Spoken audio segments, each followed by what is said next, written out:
वाहिगुरु जी का खालसा वाहिगुरु जी की फतेह। धर्म खंड का एहो धर्म, ज्ञान खंड का आखु कर्म। केते पवन पानी वै संतर, केते कान महेश। केते बरमे घाड़त घड़ियाँ, रूप रंग के वेश। केतियां कर्म भूमि मेर केते, केते तू उपदेश। केते इंद चंद सूर केते, केते मंडल देश। केते सिद्ध बुद्ध नाथ केते, केते देवी वेश। केते देव दानव मुन केते, केते रतन समुंद। केतियां खानी केतियां बाणी, केते पात नरेंद। केतियां सुरती सेवक केते, नानक अंत ना अंत। गुरु रूप साध संगत जीओ, अज असी 35 नंबर पौड़ी की विचार के नाल जुड़न का यतन कर रहे हाँ। आप जी ने 35 नंबर पौड़ी का पाठ सरवण किया है। जिवें मैं पहला भी बेनती की सी कि इन 4 पौड़ियां दे विच गुरु साहब जी ने यह जिक्र किया है कि अकाल पुरख परमात्मा की कृपा के नाल जिहड़ा मनुख है वो सधारण हालत तो उच्चा उठ के उस अकाल पुरख परमात्मा के नाल एकमिक हो जाता है। पहला जिहड़ा मनुख है वो दुनिया के विषय विकारां दे विच ही खचत सी, पर हुण विषय विकारां वल्लों परत के अपने अंदर झाती मारदा है तो ये सोचदा है कि मेरे जीवन का एम की है, प्रयोजन की है, मिशन की है, निशाना की है, मैं इस संसार विच आया क्यों हाँ, मेरा फर्ज की है, मेरा धर्म की है। हुण जदों इस अवस्था दे विच जीव पहुँचदा है, विचरदा है कि इस धरती उत्ते जीव धर्म कमाउण वास्ते आया है ते धर्म कमा के वो परमात्मा अकाल पुरख के दर ते प्रवान हो सकता है। उहदे कीते हुए कर्मां दे नाल उस परमात्मा के चरनां दे विच नबेड़ा होएगा। फिर वो अकाल पुरख परमात्मा की बख्शिश का पात्र बन सकदा, उहदी हजूरी दे विच शोभ सकदा, उहनूं मान सन्मान जिहड़ा है रब्बी दर तो मिलता है। और नाल ये भी समझ आ जाती है कि दुनियावी तौर पर आदर जां नरादरी ये कोई मायने नहीं रखते। दुनिया दे विच कोई आदर मिले नरादर मिले ये कोई मायने नहीं रखते, इन्हां दा कोई मुल नहीं, इन्हां दी कोई वैल्यू नहीं।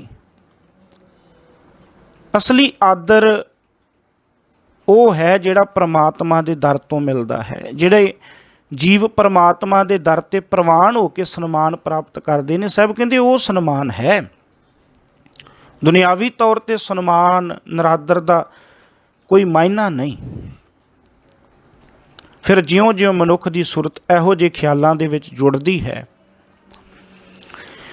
तिवें तिवें उहदे अंदर जिहड़ी स्वार्थ की गंढ आ ना वो खुलती जाती है। मनुख पहला माया दे विच मस्त रहन करके अपने आप नूं जां अपने परिवार नूं ही सिर्फ जानदा, उन्हां बारे ही सोचदा जां अपने बारे ही सोचदा, जां परिवार बारे सोचेगा जां अपने बारे सोचेगा। इस तो परे इहदे तो दूर वो कुछ सोचदा ही नहीं। पर हुण जदों धर्म कमाउण दी समझ आई, फिर वो धर्म ਸਮਝ ਕੇ ਆਪਣੀ ਵਾਕਬੀਅਤ ਜਿਹੜੀ ਹੈ, ਆਪਣੀ ਜਾਣਕਾਰੀ ਜਿਹੜੀ ਹੈ ਉਹਨੂੰ ਵਧਾਉਣ ਦਾ ਯਤਨ ਕਰਦਾ ਹੈ। ਵਿਦਿਆ ਤੇ ਵਿਚਾਰ ਦੇ ਬਲ ਦੇ ਨਾਲ ਅਕਾਲ ਪੁਰਖ ਪ੍ਰਮਾਤਮਾ ਦੀ ਇਹ ਜਿਹੜੀ ਬੇਅੰਤ ਕੁਦਰਤ ਆ, ਇਹਦਾ ਨਕਸ਼ਾ, ਇਹਦਾ ਰੂਪ ਆਪਣੀਆਂ ਅੱਖਾਂ ਦੇ ਸਾਹਮਣੇ ਇਹ ਲਿਆਉਣ ਲੱਗ ਜਾਂਦਾ। ਹੁਣ ਜੀਵਨ ਦੇ ਵਿੱਚ ਗਿਆਨ ਦੀ ਹਨੇਰੀ ਆਉਂਦੀ ਹੈ। ਜਦੋਂ ਇਹ ਕੁਦਰਤ, ਰੱਬੀ ਕੁਦਰਤ ਨੂੰ ਵੇਖਿਆ ਤੇ ਕੁਦਰਤ ਨੂੰ ਵੇਖ ਕੇ ਹੈਰਾਨ ਰਹਿ ਗਿਆ, ਅਚਰਜ ਰਹਿ ਗਿਆ। ਹੁਣ ਅਚਰਜਤਾ ਦੇ ਨਾਲ ਗਿਆਨ ਦਾ ਜਨਮ ਹੋ ਗਿਆ ਤੇ ਜਦੋਂ ਗਿਆਨ ਦੀ ਹਨੇਰੀ ਆਈ, ਫਿਰ ਕੀ ਹੋਇਆ ਕਿ ਜਿਹੜੇ ਇਹਦੇ ਜੀਵਨ ਦੇ ਵਿੱਚ ਵਹਿਮ ਭਰਮ ਸੀ ਉਹ ਸਾਰੇ ਦੇ ਸਾਰੇ ਨਿਕਲ ਗਏ। ਉਹ ਸਾਰੇ ਦੇ ਸਾਰੇ ਵਹਿਮ ਭਰਮ ਜਿਹੜੇ ਆ ਉੱਡ ਜਾਂਦੇ। ਜਿਵੇਂ ਬਾਬਾ ਕਬੀਰ ਸਾਹਿਬ ਜੀ ਨੇ ਗੌੜੀ ਰਾਗ ਦੇ ਵਿੱਚ ਬਚਨ ਕਿਹਾ ਕਿ ਦੇਖੋ ਭਾਈ ਗਿਆਨ ਕੀ ਆਈ ਆਂधी,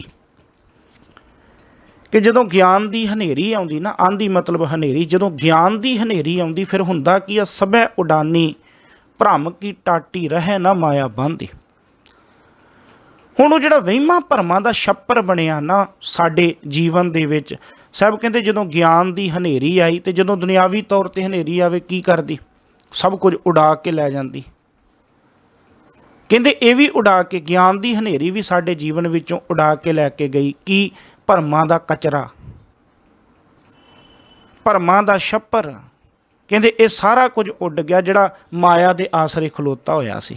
ਰਹਿ ਨਾ ਮਾਇਆ ਬਾਂਧੀ, ਜਿਹੜੀ ਮਾਇਆ ਦੇ ਆਸਰੇ ਛੱਪਰੀ ਖਲੋਤੀ ਸੀ ਨਾ, ਉਹ ਗਿਆਨ ਦੀ ਹਨੇਰੀ ਉਡਾ ਕੇ ਲੈ ਗਈ। ਦੋ ਚਿੱਤੇ ਕੀ ਦੋਏ ਥੂਨ ਗਿਰਾਨੀ, ਮੋਹ ਬਲੇਡਾ ਟੂਟਾ, ਤਿਸ਼ਨਾ ਸ਼ਾਨ ਪਰੀ ਧਰ ਉੱਪਰ, ਦੁਰਮਤ ਭਾਂਡਾ ਫੂਟਾ। ਹੁਣ ਜੀਵਨ ਦੇ ਵਿੱਚੋਂ ਭੈੜੀ ਮੱਤ ਨਿਕਲ ਗਈ। ਆਂਦੀ ਪਾਸ਼ੇ ਜੋ ਜਲ ਬਰਖੈ ਤੇਹ, ਤੇਰਾ ਜਨ ਭੀਨਾ। ਹੁਣ ਹਨੇਰੀ ਪਿੱਛੋਂ ਮੀਂਹ ਆਇਆ, ਉਹ ਨਾਮ ਰਸ ਦੇ ਮੀਂਹ ਦੇ ਨਾਲ ਬਾਬਾ ਕਬੀਰ ਸਾਹਿਬ ਕਹਿੰਦੇ ਤੇਰਾ ਸੇਵਕ ਭਿੱਜ ਗਿਆ। ਕਹੇ ਕਬੀਰ ਮਨ ਭਇਆ ਪ੍ਰਗਾਸਾ, ਉਦੈ ਭਾਨ ਜਬ ਚੀਨਾ। ਕਿ ਜਦੋਂ ਆਪਣੇ ਅੰਦਰ ਤੇਰੇ ਨਾਮ ਦਾ ਸੂਰਜ ਚੜਿਆ ਮੈਂ ਵੇਖਿਆ ਨਾ, ਕਹਿੰਦੇ ਉਸਨੇ ਮਨ ਦੇ ਵਿੱਚ ਚਾਨਣ ਹੀ ਚਾਨਣ ਕਰ ਦਿੱਤਾ। ਉਹਦੇ ਨਾਲ ਜੀਵਨ ਦੇ ਵਿੱਚ ਚਾਨਣ ਹੀ ਚਾਨਣ ਹੋ ਗਿਆ। ਹੁਣ ਗਿਆਨ ਦੀ ਹਨੇਰੀ ਆਈ, ਉਹਨੇ ਭਰਮਾਂ ਵਹਿਮਾਂ ਨੂੰ ਦੂਰ ਕਰਤਾ ਤੇ ਜਿਉਂ-ਜਿਉਂ ਅੰਦਰ ਗਿਆਨ ਦੀ ਸਮਝ ਆਉਂਦੀ ਗਈ ਤਿਵੇਂ ਤਿਵੇਂ ਜੀਵਨ ਵਿੱਚ ਆਨੰਦ ਆਉਂਦਾ ਗਿਆ। ਇਹਨੂੰ ਬਾਬੇ ਨੇ ਕਿਹਾ ਗਿਆਨ ਅਖੰਡ, ਜਿਹੜਾ ਇਸ ਪੌੜੀ ਦੇ ਵਿੱਚ ਆਪਾਂ ਵਿਚਾਰਨਾ ਹੈ। ਮੈਂ ਕੱਲ ਵੀ ਬੇਨਤੀ ਕਰ ਰਿਹਾ ਸੀ ਕਿ ਜਿਵੇਂ ਬੱਚਾ ਸਕੂਲ ਵਿੱਚ ਜਾਂਦਾ ਤੇ ਜੇ ਸਕੂਲ ਵਿੱਚ ਇਕੱਲਾ ਖਾ ਪੀ ਕੇ ਇੱਧਰ ਉੱਧਰ ਵੇਖ ਕੇ ਆ ਜੇ ਤੇ ਉਹ ਕਦੇ ਵੀ ਅਗਲੀ ਪੌੜੀ ਤੇ ਅਗਲੀ ਕਲਾਸ ਵਿੱਚ ਨਹੀਂ ਜਾ ਸਕਦਾ, ਉਹ ਫੇਲ ਹੋ ਜਾਏਗਾ। ਪਰ ਜੇ ਬੱਚੇ ਨੂੰ ਸਮਝ ਆ ਗਈ ਕਿ ਮੈਂ ਸਕੂਲ ਵਿੱਚ ਆਇਆ ਹਾਂ ਪੜ੍ਹਨ ਵਾਸਤੇ, ਸਿੱਖਣ ਵਾਸਤੇ, ਸਮਝਣ ਵਾਸਤੇ, ਫਿਰ ਕੀ ਉਹ ਕਰੇਗਾ? ਫਿਰ ਉਹ ਆਪਣੇ ਟੀਚਰ ਦੀਆਂ ਗੱਲਾਂ ਵੱਲ ਧਿਆਨ ਦੇਵੇਗਾ, ਉਹਦੇ ਪੜ੍ਹਾਏ ਜਾ ਰਹੇ ਚੈਪਟਰ ਨੂੰ ਧਿਆਨ ਨਾਲ ਸਮਝੇਗਾ, ਆਪਣੇ ਅਧਿਆਪਕ ਦੀ ਗੱਲ ਨੂੰ ਧਿਆਨ ਨਾਲ ਸੁਣੇਗਾ। ਫਿਰ ਉਹ ਆਪਣੇ ਅਧਿਆਪਕ ਨੂੰ ਪ੍ਰਸ਼ਨ ਵੀ ਕਰੇਗਾ, ਜੋ ਕੁਝ ਪੜ੍ਹਾਇਆ ਜਾ ਰਿਹਾ ਉਹਦੇ ਬਾਰੇ ਪ੍ਰਸ਼ਨ ਕਰੇਗਾ, ਉਹਦੇ ਬਾਰੇ ਪੁੱਛੇਗਾ ਕਿ ਇਹ ਚੀਜ਼ ਕਿੰਨੇ ਪ੍ਰਕਾਰ ਦੀ ਹੈ, ਕਿੱਥੇ ਹੁੰਦੀ, ਕਿਵੇਂ ਬਣਾਈ ਜਾਂਦੀ, ਇਹਦਾ ਸਵਾਦ ਕੀ, ਇਹਦਾ ਲਾਭ ਕੀ, ਇਹਦਾ ਨੁਕਸਾਨ, ਬਹੁਤ ਕੁਝ ਪੁੱਛੇਗਾ। ਇੰਜ ਕਹਿ ਲਈਏ ਕਿ ਉਸ ਬੱਚੇ ਦੇ ਅੰਦਰ ਗਿਆਨ ਦੀ ਭੁੱਖ ਉੱਠ ਪੈਂਦੀ ਹੈ। ਉਹਦੇ ਅੰਦਰ ਗਿਆਨ ਦੀ ਭੁੱਖ ਉੱਠੀ ਤੇ ਗੁਰੂ ਅਰਜਨ ਸਾਹਿਬ ਉਹ ਗਿਆਨ ਦੀ ਭੁੱਖ ਨੂੰ ਪਤਾ ਕੀ ਕਹਿੰਦੇ? ਪਾਵਕ ਈਦਨ ਨਹੀਂ ਧਰਾਪੈ, ਜਿਉਂ ਪਾਵਕ ਈਦਨ ਨਹੀਂ ਧਰਾਪੈ। ਵੀ ਜਿਵੇਂ ਅੱਗ ਦੇ ਉੱਤੇ ਬਾਲਣ ਪਾਈ ਜਾਓ ਉਹ ਕਦੀ ਰੱਜਦੀ ਨਹੀਂ। ਸਾਹਿਬ ਕਹਿੰਦੇ ਜਿਹਨੂੰ ਗਿਆਨ ਦੀ ਭੁੱਖ ਲੱਗ ਜਾਏ ਉਹ ਵੀ ਕਦੀ ਰੱਜਦਾ ਨਹੀਂ, ਉਹਦੇ ਅੰਦਰ ਹੋਰ ਤੜਫ ਪੈਦਾ ਹੋ ਜਾਂਦੀ ਪ੍ਰਾਪਤੀ ਲਈ।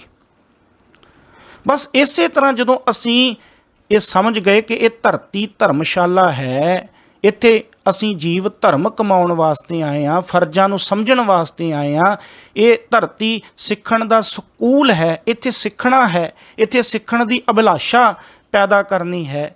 ਇਸ ਧਰਤੀ ਦੇ ਉੱਤੇ ਅਸੀਂ ਜਾਣਨਾ ਹੈ, ਗਿਆਨ ਜਾਣਨਾ ਹੈ, ਗਿਆਨ ਲੈਣਾ ਹੈ।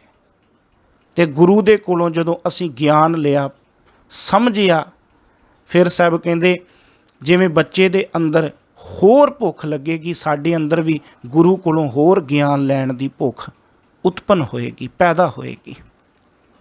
ਅਸੀਂ ਵੀ ਗੁਰੂ ਕੋਲੋਂ ਬਹਿ ਕੇ ਪੁੱਛਾਂਗੇ, ਗੁਰੂ ਸਾਹਿਬ ਜੀ ਮੈਨੂੰ ਆਹ ਦੱਸੋ, ਗੁਰੂ ਸਾਹਿਬ ਜੀ ਆਹ ਦੱਸੋ, ਜੀਵਨ ਨੂੰ ਕਿਵੇਂ ਸੋਹਣਾ ਬਣਾਉਣਾ ਮੈਨੂੰ ਦੱਸੋ।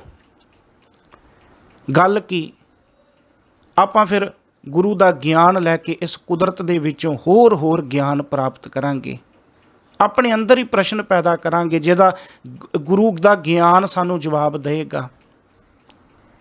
ਸਾਹਿਬ ਕਹਿੰਦੇ ਇਹ ਹੈ ਗਿਆਨ ਖੰਡ। ਇਸ ਪੌੜੀ ਦੇ ਵਿੱਚ ਗੁਰੂ ਸਾਹਿਬ ਜੀ ਨੇ ਉਸ ਗਿਆਨ ਦੀ ਗੱਲ ਕੀਤੀ ਹੈ।